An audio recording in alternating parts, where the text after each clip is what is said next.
الشيطان الرجيم بسم الله الرحمن الرحيم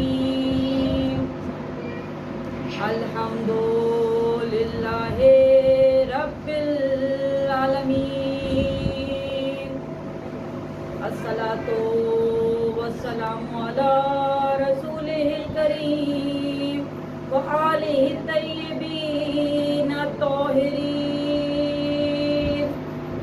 خير المبشرين والمنذرين شفيع المذنبين المخاطب طه ياسين النبي مؤيد ورسول المسدد أبي القاسم محمد صلى الله عليه وسلم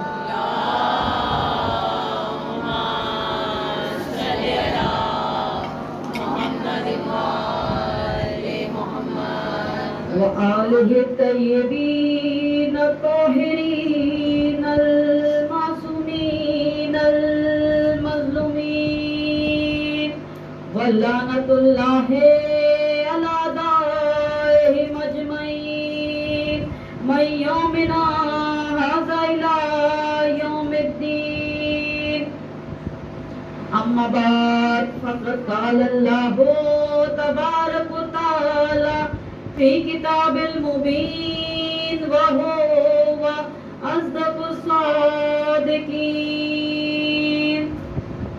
إنما يريد الله ليذهب عنكم الرجس أهل البيت ويطهركم تطهيرا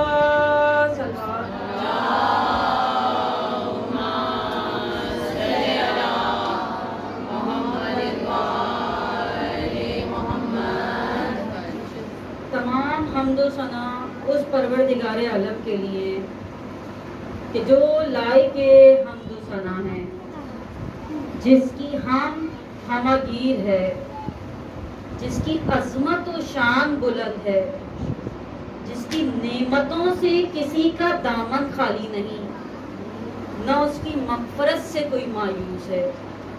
تمام حمد و ثنا اس پروردگار عالم کے لیے کہ جس نے حمد کو اپنے ذکر کا افتتاحیہ قرار دیا۔ بے شک بابرکت ہے وہ پروردگار کہ جس کی ذات تک ہمتوں کی بلندیاں پہنچ نہیں سکتی اور عقل و فہم کی ذہانتیں اسے پا نہیں سکتی۔ شکر ہے اس خدا کا کہ جو اپنے فضل و کرم کا دامن پھیلائے ہوئے ہے اور اپنے جود و عطا کا ہاتھ بڑھائے ہوئے ہے۔ لاکھوں درود و سلام بھیجتے ہیں اپنے پیارے نبی حضرت محمد مصطفیٰ صلی اللہ علیہ وآلہ وسلم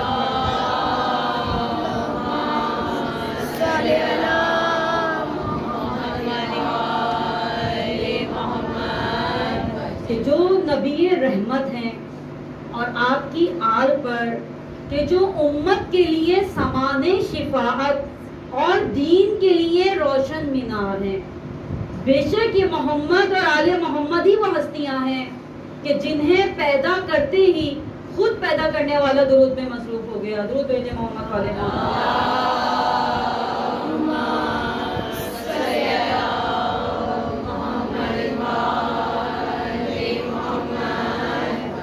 تو مومنات، آج اس مجلس میں ہم دو عنوانات پر بات کریں گے۔ پہلا عنوان ذکر امام حسین علیہ السلام ہے اور دوسرا ظافر جن کا بھی ہمیں یہاں تذکرہ کرنا ہے۔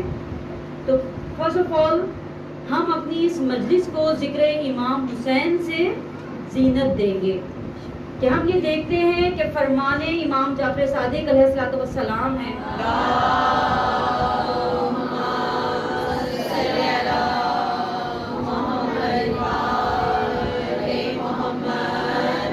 کہ جس کے سامنے بھی ذکر حسین کیا جائے اس کی آنکھ سے اگر مچھر کے پر کے برابر بھی آنسو آ گیا تو اس کا ثواب یہ ہوگا کہ پروردگار عالم جنت سے کم پر راضی نہ ہوگا. تو دیکھیں آنکھوں میں آنسوؤں کا آنا بہت بڑی نعمت ہے اور یہ نعمت ہر ایک کو ملا نہیں کر سکتی، کیونکہ خوش نصیب ہیں ہم لوگ کہ پروردگار عالم نے ہمیں ذکر معصوم پر آنسو بہانے کی توفیق عنایت فرمائی، اور اس توفیق پر ہم پروردگار عالم کا جتنا بھی شکر ادا کریں کم ہے، کیونکہ آنسو وہ واحد زبان ہیں کہ جنہیں ساری دنیا بلا جھجک سمجھ سکتی ہے، اور یوں بھی تاریخ انسانی کی نگاہوں میں حسین ابن علی کے سوا کوئی ایسا فاتح نہیں گزرا کہ جس کی عظمت کو آنسوؤں کا خراج پیش کیا جائے. تو امام حسین کے غم میں آنسو بہانا یہ ایسی نعمت ہے کہ اس نعمت کا ہم شکر ادا کرنا بھی چاہیں تو ساری زندگی ختم ہو جائے، لیکن اس ایک نعمت کا ہم شکر ادا نہیں کر سکتے. اور پھر دوسری بات یہ کہ امام حسین کو سمجھنا ہر ایک کے بس کی بات نہیں. جو آنکھ قطرے میں دجلہ دیکھ لیتی ہے یا جسے جز میں کل دکھائی دے، اس آنکھ پر حسین بہار کے میٹھے رمجھم کی مانند نازل ہوتے ہیں. اور فرمان رسول خدا بھی ہے کہ حسین منی و انا من الحسین، کہ حسین مجھ سے ہے اور میں حسین سے ہوں.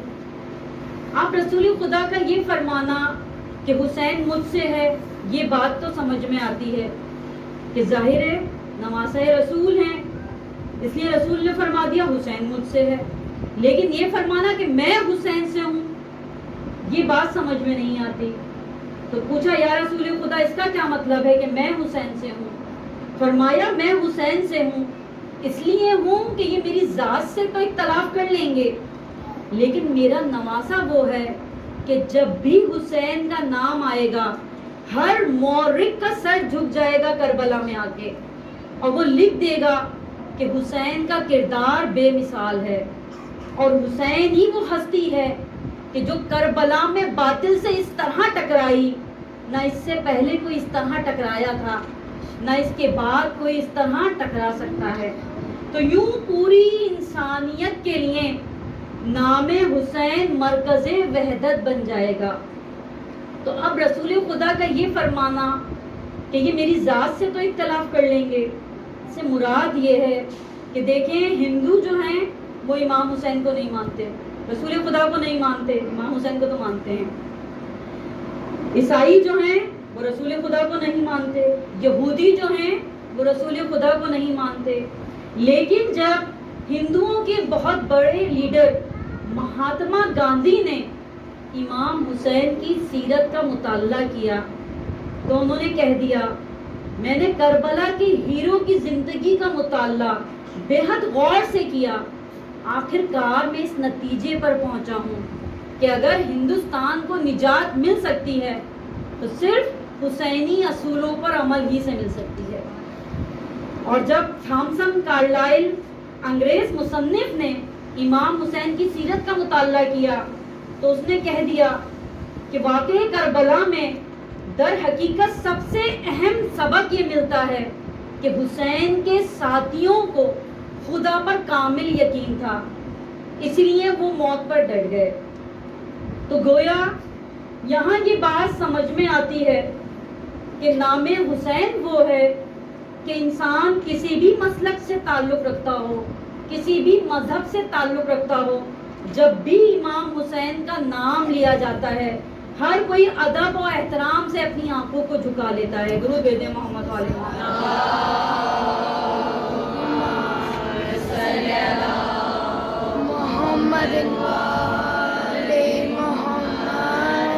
تو بس اسی وجہ سے آج ہم یہ چیلنج کر رہے ہیں، یہ دعویٰ کر رہے ہیں کہ اس پوری کائنات پر میرے حسین کی حکومت ہے. کیوں؟ اس لیے کہ یہ کائنات مجموعہ ہے 4 عناصر کا.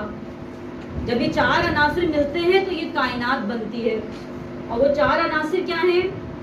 آگ، ہوا، مٹی اور پانی. تو اب دیکھیے ان چاروں عناصر پر میرے حسین کا راج ہے، ان چاروں عناصر پر میرے حسین کی حکومت ہے. کس طرح؟ اس طرح کہ آج بھی مٹی پر حسین کی مجلسیں ہو رہی ہیں، پانی کی حسین کی سبیلیں لگی ہوئی ہیں، آگ پر حسین کا ماتم ہو رہا ہے اور فضا میں حسین کے نوحے گونج رہے ہیں. تو اب خود ہی بتائیے کہ اس کائنات پر میرے حسین کی حکومت ہے یا نہیں؟ اور یہ حکومت کیا ہے؟ تو ہم یہ دیکھتے ہیں کتابوں میں کہ یہ حکومت بھی 4 چیزوں سے مل کر بنتی ہے. جب 4 چیزیں ملیں تو پھر حکومت بنتی ہے. تو پہلی چیز جو حکومت قائم کرنے کے لیے ضروری ہے وہ ہے زمین. تو امام حسین نے اپنی حکومت قائم کرنے کے لیے زمین خریدی تھی 60,000 دینار میں. قبیلہ بنی اسد سے ایسی زمین خریدی کہ جس میں رات کا سناٹا پھرتا تھا، صبح کی دوپہریں کاٹتی تھی. یہ زمین ایسی تھی کہ یہ زمین وہ ہے کہ یہاں انبیاء کو بھی یہ زمین راس نہ آئی. ایک دن یہ زمین کربلا حسین سے مخاطب ہو کر کہتی ہے کہ اے فاطمہ کے لال، مجھ پر اپنے خیام نہ لگانا کہ میں کرب بھی ہوں اور بلا بھی، میں کرب بھی ہوں، رنج و الم بھی، میں کرب بھی ہوں اور مصیبت بھی. مجھ سے نبی ڈرتے تھے. جب ابراہیم کا گھوڑا یہاں سے گزرا تو اس کے کانٹا چبھ گیا، ابراہیم زمین پر گر پڑے. اسماعیل کو یہی چوٹ لگی، یحییٰ کو یہی تکلیف پہنچی. اور جب جناب نوح کی کشتی سرزمین پر آئی تو کہنے لگے پروردگار عالم، عجیب سرزمین پر آیا ہوں، نہ میری کشتی کو سکون ہے نہ میری طبیعت کو قرار. تو بس زمین کربلا کہتی ہے حسین مجھ پر اپنے خیام نہ لگانا کہ میں کرب بھی ہوں اور بلا بھی. بس یہ سننا تھا کہ امام حسین نے ایک مٹھی ریت اپنے ہاتھ میں لی اور فرمایا خبردار، مجھ سے گستاخی کے انداز میں بات نہ کرنا. وہ نبی تھے، میں حسین ہوں، وہ نبی تھے، میں حسین ہوں.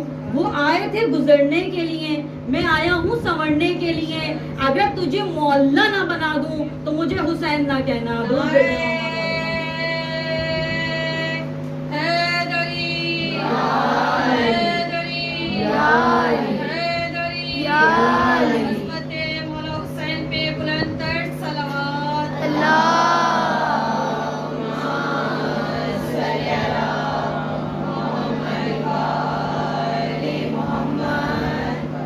تو بس پہلی چیز جو حکومت قائم کرنے کے لیے ضروری ہے وہ ہے زمین. تو امام حسین نے جب اپنی حکومت قائم کرنے کا ارادہ کیا تو 60,000 دینار میں قبیلہ بنی اسد سے زمین کا ایک ٹکڑا خرید لیا. دوسری چیز جو حکومت قائم کرنے کے لیے ضروری ہے وہ ہے لشکر. تو دیکھیں حسین کا کتنا عجیب لشکر تھا کہ اس میں 88 سال کا ضعیف بھی لشکر میں تھا اور 6 ماہ کا بچہ بھی. میں نے کائنات کا کوئی ایسا حاکم نہیں دیکھا کہ جو 2.5 لاکھ کے لشکر پر آخری حملہ اس 6 ماہ کے کمسن سے کرائے.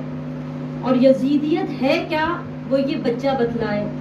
کہ شاعر نے کہہ دیا تپسیا میں علی اصغر نے کر دیا ثابت، تپسیا میں علی اصغر نے کر دیا ثابت، یزیدیت پہ تو بچے بھی مسکراتے ہیں. درود بھیجے محمد والے.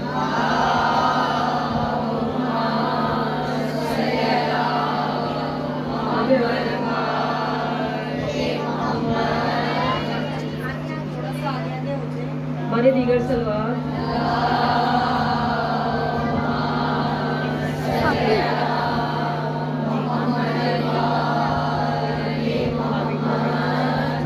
تو دیکھیں جیسا لشکر امام حسین کا تھا ایسا لشکر کسی کو نہیں ملا.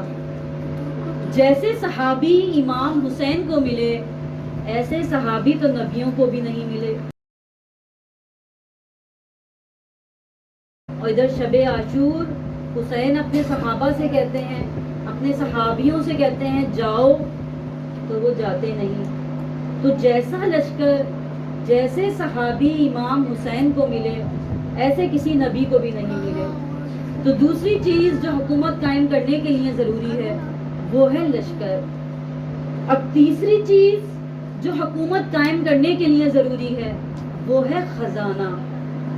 اور یہ بات ایک انٹرنیشنل سروے نے نیوز پیپر میں دی ٹائم میں لکھی کہ محرم کے ابتدائی 10 دنوں میں جتنی نظر نیازیں، جتنا تبرک، جتنا لنگر، جتنا شربت امام حسین کے نام پر تقسیم کیا جاتا ہے، امام حسین کے نام پر شربت پلایا جاتا ہے، اگر ان سب کو کیلکولیٹ کر لیا جائے تو 6 ملکوں کا 10 سال کا بجٹ بنتا ہے. تو اب آپ خود ہی دیکھ لیجئے امام حسین کے خزانے کا یہ عالم ہے. تو اگر حضرت آدم سے لے کر خاتم تک تمام انبیاء اپنی اپنی امتوں کو لے کر آ جائیں تو میرے حسین کی اتنی بڑی سلطنت ہے، میرے حسین کا اتنا وسیع خزانہ ہے کہ ان امتوں کو حسین اپنی اقامت گاہوں میں ٹھہرا سکتے ہیں اور اپنے رضاکاروں کے ذریعے ان کی مہمان نوازی کرا سکتے ہیں، ان کی خدمت کروا سکتے ہیں. لیکن خدا کی قسم اگر میرا حسین اپنے چاہنے والوں کو لے کر نکل جائے تو کسی نبی کی، کسی حاکم کی اتنی بڑی سلطنت نہیں ہے کہ حسین کے چاہنے والوں کو اپنی اقامت گاہوں میں ٹھہرا سکیں یا اپنے خزانے سے ان کی خدمت کرا سکیں، ان کی مہمان نوازی کرا سکیں. تو یہ وسیع خزانہ صرف امام حسین ہی کا ہے کہ جو حکومت قائم کرنے کے لیے ضروری ہے. اور چوتھی چیز جو حکومت قائم کرنے کے لیے ضروری ہے وہ ہے پرچم، وہ ہے علم. تو دیکھیں پرچم جو ہے یہ کسی بھی حکومت کا عظمت کا نشان ہوتا ہے. پرچم جو ہے ہر قوم کی پہچان ہے، لیکن اس پرچم کے لیے بھی ایک انٹرنیشنل لا ہے، ایک بین الاقوامی قانون ہے. کہا جاتا ہے جس ملک کا پرچم ہے صرف وہ اسی ملک میں لہرایا جا سکتا ہے، کسی اور ملک میں نہیں لہرایا جا سکتا. آپ اس کو ایسے سمجھ لیجئے کہ اگر کوئی ہندوستان والا اپنے گھر کی چھت پر پاکستان کا پرچم لہرا دے تو بس اینٹی اسٹیٹ کا مقدمہ درج ہو جائے گا. اور بالکل اسی طرح خدا نہ کرے، خدا نہ خواستہ کوئی پاکستان والا اپنے گھر کی چھت پر ہندوستان کا پرچم لہرا دے تو یہ بھی بغاوت شمار کی جائے گی. لیکن کیا کہنے میرے حسین کے کہ اس پوری کائنات میں جس کا جی چاہے، جس ملک میں چاہے، جس خطے میں چاہے میرے حسین کا پرچم لہرا دے، کوئی اعتراض نہیں کرتا، کوئی بغاوت شمار نہیں ہوتی. اس لیے تو شاعر نے کہہ دیا آنکھوں میں جاگتا ہے صدا غم حسین کا، آنکھوں میں جاگتا ہے صدا غم حسین کا، سینے میں سانس لیتا ہے ماتم حسین کا، مٹی میں مل گئے ہیں ارادے یزید کے، لہرا رہا ہے آج بھی پرچم حسین کا. درود بھیجیں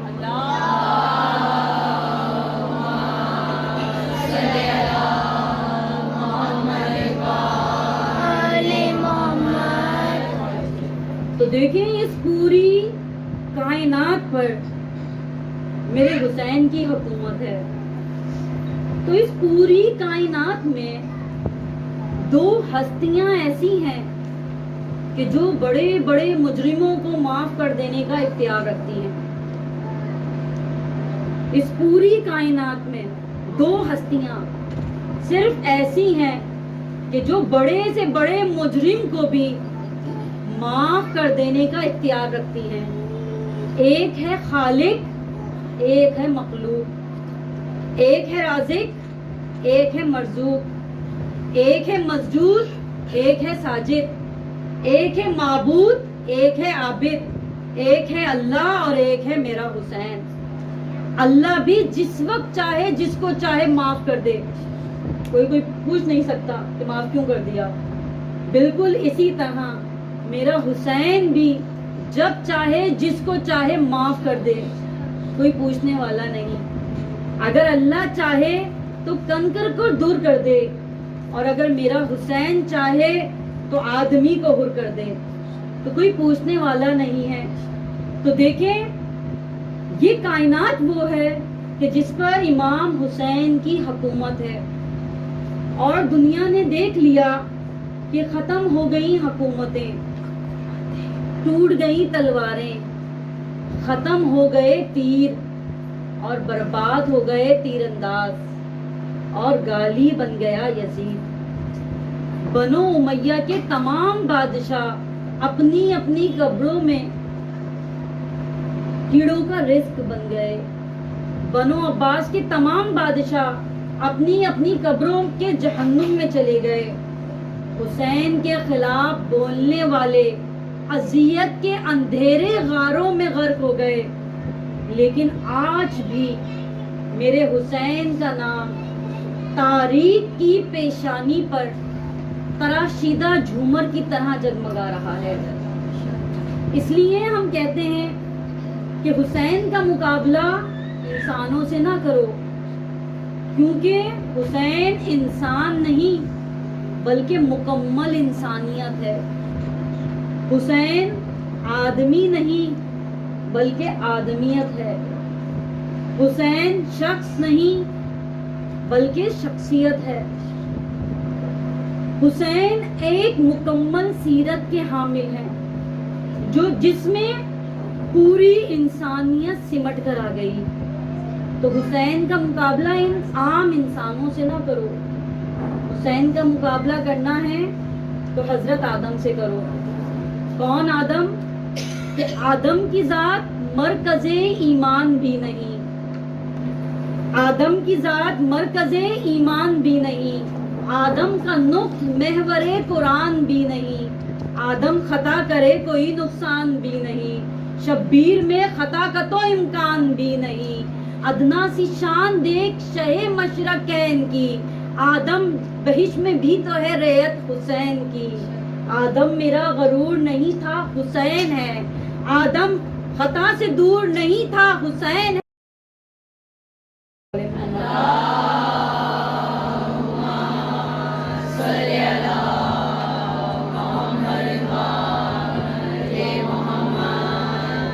دیگر سلوات آپ لوگ آگے آگے آتے ہیں۔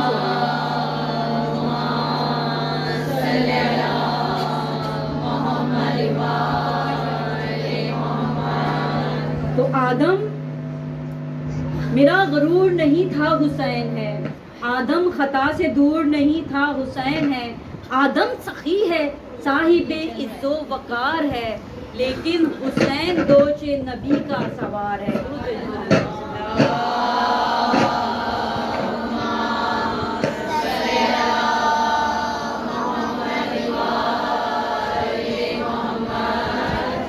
اگر حسین کا مقابلہ کرنا ہی ہے تو آئیے نبی اللہ سے کیجئے، جناب نوح سے کیجئے، نجی اللہ سے کیجئے۔ اس لیے تو شاعر نے بھی کہہ دیا، رتبے میں ہو نجی تو وہی شان چاہیے، رتبے میں ہو نجی تو وہی شان چاہیے، اب نوح کو نجات کا سامان چاہیے، کشتی ہو بادباں ہو نگہبان چاہیے، کشتی کے تیرنے کو بھی طوفان چاہیے، لیکن یہ معجزہ ہے شہ مشرقین کا، خشکی پہ تیرتا ہے سفینہ حسین کا۔ درود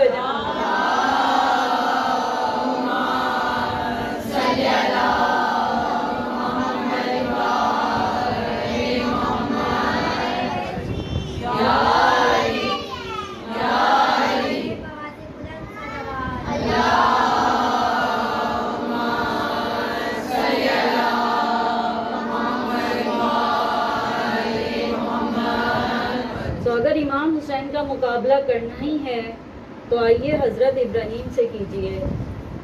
میں حیران ہوتی ہوں کہ دنیا حضرت ابراہیم کی قربانی کی یاد تو مناتی ہے، مگر اس قربانی کو مفہوم عطا کرنے والے فاتح انسانیت حسین کی یاد سے گریزپا ہے۔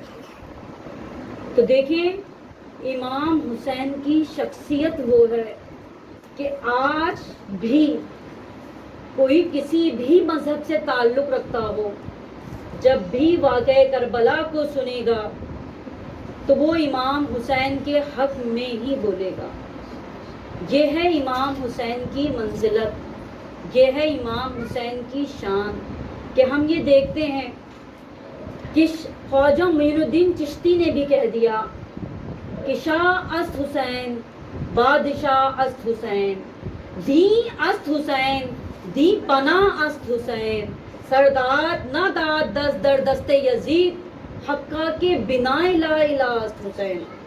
تو دیکھیں خواجہ معین الدین چشتی کی عظمت کو ہم سلام پیش کرتے ہیں کہ ان کا کتنا عصمت شناس ذہن تھا کہ دیکھیں جس مصرے میں وہ امام حسین کا نام لے کر آئے اس مصرے میں یزید کا نام نہیں آنے دیا، کیونکہ وہ جانتے تھے کہ حسین طہارت کا نام ہے اور یزید نجاست کا نام ہے۔ تو دیکھیں یہاں شاہ است حسین بادشاہ است حسین کہا گیا۔ بادشاہ کے معنی ہیں کنگ آف دا ارتھ، یعنی جس کی حکومت زمین پر ہو وہ کہلاتا ہے بادشاہ، اور شاہ کے معنی ہیں یونیورسل ہیرو، یعنی جس کی حکومت تمام عالمین پر ہے وہ ہیں جناب حسین، جو اس شعر میں کہا جا رہا ہے۔ اور بہت بہترین انداز میں خواجہ معین الدین چشتی میں امام حسین کی عظمت کو اس شعر میں سمو دیا ہے کہ ہم اس کی تشریح اور توضیح کرتے چلے جائیں، روح جو ہے ایک نئی فکر سے آگاہ ہو رہی ہوتی ہے۔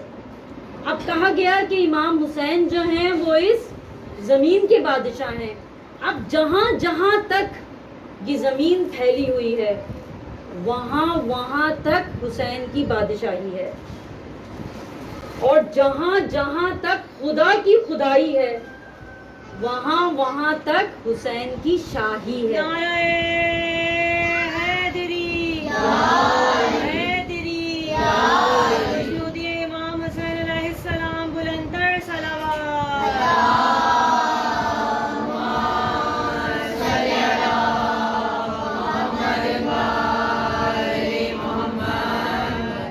تو اب شاہ بھی حسین ہے اور بادشاہ بھی حسین ہے، تو دیکھیں یہ کیسے مانا جائے یا کیسے تسلیم کیا جائے۔ چلیں یہ بات سمجھ میں آتی ہے کہ جہاں جہاں تک زمین ہے وہاں وہاں تک جو ہے امام حسین کی بادشاہی موجود ہے، لیکن جہاں جہاں تک خدا کی خدائی ہے وہاں وہاں تک امام حسین کی شاہی ہے، یہ کیسے مانا جائے؟ تو اس کے لیے بھی تاریخ ہمارے پاس بہت سارے ثبوت لے کر آ جاتی ہے۔ دیکھیں کہا جاتا ہے کہ جب امام حسین کو شہید کیا گیا تھا تو کہا جاتا ہے زمین میں زلزلہ آ گیا تھا اور آسمان سے خون کی بارش شروع ہو گئی تھی، ہوا جو ہے اس نے طوفان کی صورت اختیار کر لی تھی، اور انبیاء ملائکہ اور جنات امام حسین کے غم میں گریہ کرنے لگے تھے۔ تو بس انبیاء ملائکہ اور جنات کا امام حسین کے غم میں رونا یہ بتلا رہا ہے کہ امام حسین کی شاہی کی حد فرش سے لے کر عرش تک ہے۔ اور یہی بات اس زمانے میں بھی تھی کہ جب پطرس جو ہے وہ آ کر گہوارہ حسین سے مس ہوا تھا اور پھر اس کو پر مل گئے تھے، اور یہ کہ اس نے پرواز کرنی شروع کی تھی کہ انا عتیق الحسین، کہ میں حسین کا آزاد کردہ غلام ہوں، من مثلی کوئی ہے میری جیسا، کوئی ہے مجھ جیسا؟ تو میں کہوں گی اے فطرس تو نے اس وقت بھی فخر کیا تھا، غرور کیا تھا، اس کی سزا تجھے یہ ملی تھی کہ تیرے بالوں پر چھین لیے گئے تھے، تو آج پھر غرور کر رہا ہے، پھر فخر کر رہا ہے، تو فطرت سے یہی کہے گا اس وقت میں نے غرور کیا تھا، میرے پاس دلیل نہیں تھی، اب میرے پاس دلیل ہے، اور دلیل کیا ہے کہ انا عتیق الحسین، کہ میں حسین کا آزاد کردہ غلام ہوں، من مثلی کوئی ہے میری مثل. تو دیکھیں یہ دلیل جو ہے یہ آج بھی ہمیں ثابت کر دیتی ہے کہ آج بھی روضہ امام حسین وہ ہے کہ وہ لوگ جنہیں ڈاکٹر جواب دے دیتے ہیں، امام حسین کا در وہ ہے کہ وہاں جا کے وہ شفا یاب ہو کے آ رہے ہوتے ہیں. اس لیے تو کہہ دیا گیا فخر کا دریچہ دل میں باز کرنا چاہیے، فخر کا دریچہ دل میں باز کرنا چاہیے، جس کا تو مولا ہو اس کو ناز کرنا چاہیے. درود بھیجیں محمد. نعرہ حیدری حیدری یہ امام زمانہ بلند تر صلوات.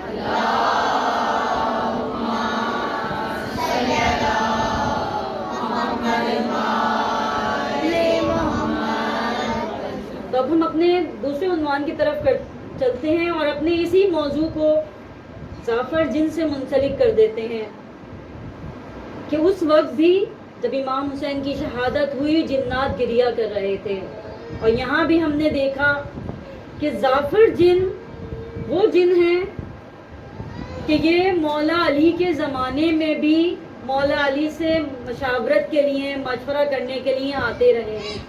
جو بھی مسائل ہوتے تھے ان کی قوم میں، زعفر جن جو ہیں وہ مولا علی کے پاس بھی آتے تھے، اور مولا علی نے ہی ان کو قوم کا سردار بنایا تھا. کہ کہا یہ جاتا ہے کہ جب ان کے والد کا انتقال ہو گیا تو پھر یہ آئے تھے مولا علی کے پاس اور انہوں نے کہا تھا کہ مولا میرے بابا کا انتقال ہو گیا ہے، اب یہ بتائیے کہ اب قوم کا ہادی کون ہوگا، میری قوم کو کون ہدایت دے گا، سردار کون ہوگا. تو اس وقت مولا علی نے فرمایا تھا کہ اے زعفر اپنے باپ کے بعد اب تم اپنی قوم کے ہدایت کرنے والے ہو، اب تم اپنی قوم کے سردار ہو. تو اس وقت زعفر نے جاتے جاتے مولا سے کچھ کہا تھا کہ جس سے آپ آبدیدہ ہو گئے تھے. تو لوگوں نے پوچھا کہ اے مظہر العجائب یہ کیا ظہور میں آیا؟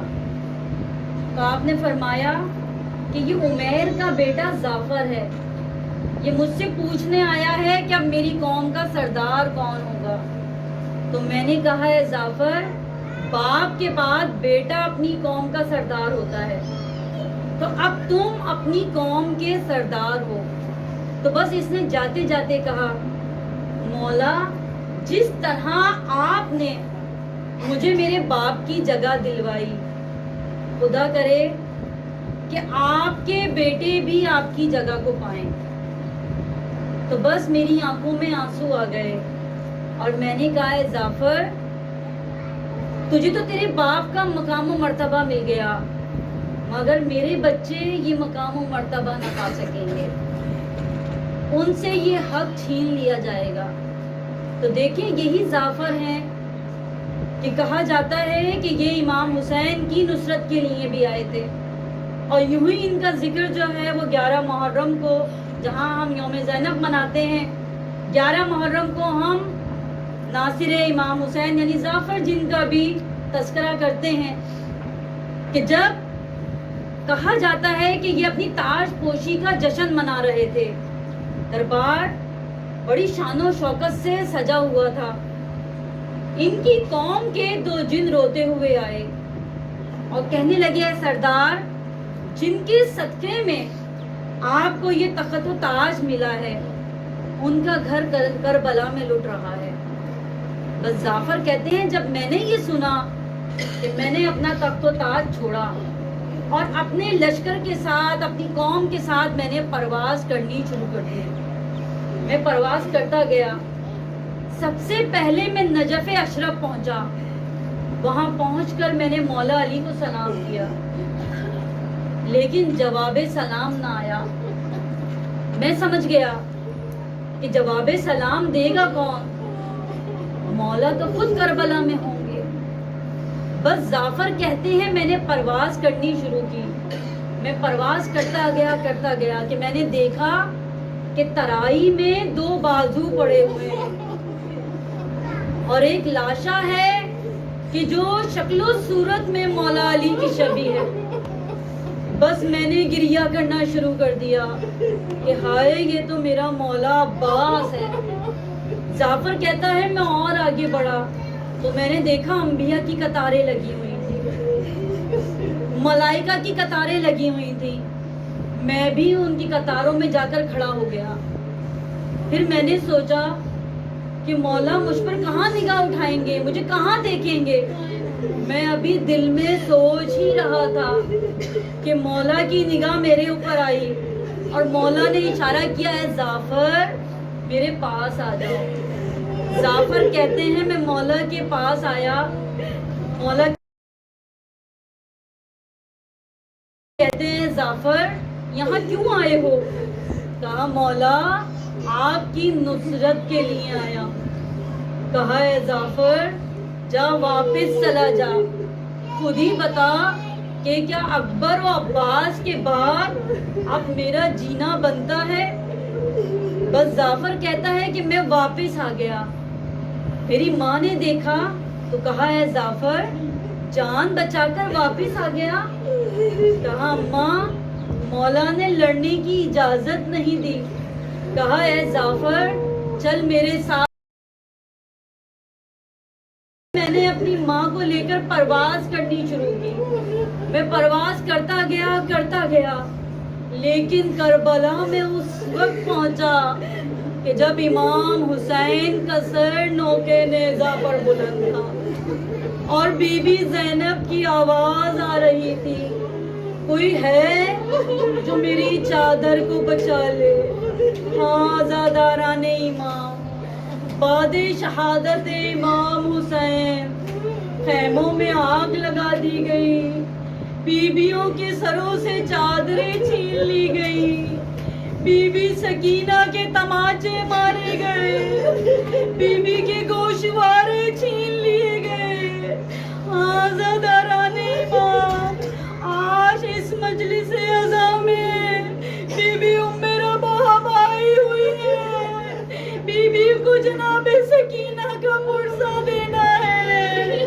ہاں زاداران امام میں نے تاریخ میں ایسی ماں نہیں دیکھی کہ جس کی دونوں اولادیں باب الحوائج، حضرت علی اصغر بھی باب الحوائج، بی بی سکینہ بھی باب الحوائج۔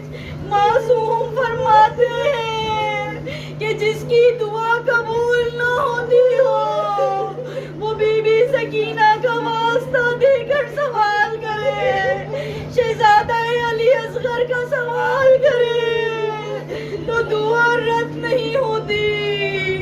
ہاں زاداران امام کون سکینہ کہ جسے امام حسین نے نماز شب میں مانگا تھا کہ اللہ مجھے ایک ایسی بیٹی عطا کر کہ جسے دیکھ کر مجھے سکون ملے۔ ہاں زاداران امام حسین کی دعا قبول ہوئی۔ 10 شعبان کو be be Sakina Aghosh be be ام رباب میں آئی، امام حسین آگے بڑھے، بچی کو سینے سے لگایا، کائنات کی پہلی بچی ہے کہ جسے دیکھ کر حسین اتنا روئے کہ ریش مبارک آنسوؤں سے تر ہو گئی۔ بی بی ام رباب نے کہا مولا یہ تو خوشی کا موقع ہے اور آپ اشک بہا رہے ہیں۔ کہا ہے بی بی اس بچی پر پڑھنے والے مصائب یاد آ گئے، بس یہ کہہ کر بوسا گردن پر دیا. کہاں مولا گردن کا بوسا کیوں؟ کہاں ہے بی بی؟ اس کی گردن پر ریسواں باندھی جائے گی. اے رباب تم اس کے پیروں کا بوسا لو. کہاں مولا پیروں کا کیوں؟ کہاں ہے بی بی؟ 4 سال کی عمر میں یہ بہت طویل سفر کرے گی. ہاں سادارہ نہیں ماں، آج اس فرش عزا پر اس ماں کو پرسا دینا ہے. کہا جاتا ہے کہ ماں کی یہ فطرت ہوتی ہے کہ بچوں کی چیزوں کو اٹھا اٹھا کر رکھتی ہے. ہاں سادارہ نہیں ماں، تاریخ کہتی ہے کہ جب 11 محرم کو سروں کو نیزوں پر بلند کیا گیا اور یہ سر آگے آگے جا رہے تھے تو ایک ضعیفہ کی نگاہ ایک ننھے سے سر پر پڑی. دعا کے لیے ہاتھ اٹھا دیے کہ اللہ اس معصوم کے مرنے سے پہلے اس کی ماں مر گئی ہو. بس بی بی میرا باپ نے سنا. کہا ہے ضعیفہ میں زندہ ہوں. میرے سامنے یہ 3 بار شہید کیا گیا. ایک مرتبہ تیر سے، ایک دفعہ نیزے سے اور ایک دفعہ ملعون کی تلوار سے. ضعیفہ کہتی ہے بی بی زندہ کیوں؟ کہا ایک امانت تھی جو کربلا میں چھوڑ آئی. ایک امانت ہے جو زندان شام لے کر جا رہی ہوں. ہاں سادارہ نہیں ماں، بی بی زینب کہتی ہے کہ بعد کربلا بی بی میرا باپ کی یہ عادت تھی کہ جب سب سو جاتے تھے بی بی کے پاس ایک گٹری ہوتی تھی. بی بی ایک کونے میں جا کر اس گٹری کو کھولتی تھی اور کافی دیر تک روتی رہتی تھی. آج جب میرا باپ کے بعد میں نے یہ گٹری کھولی تو کیا دیکھتی ہوں؟ اصغر کے جھولے کی جلی ہوئی لکڑیاں اور سکینہ کے گوشوارے. میرا سلام ہو بی بی میرا باپ پر کہ جن کے 2 ہی بچے تھے. ایک کو کربلا میں چھوڑ آئی اور ایک کو زندہ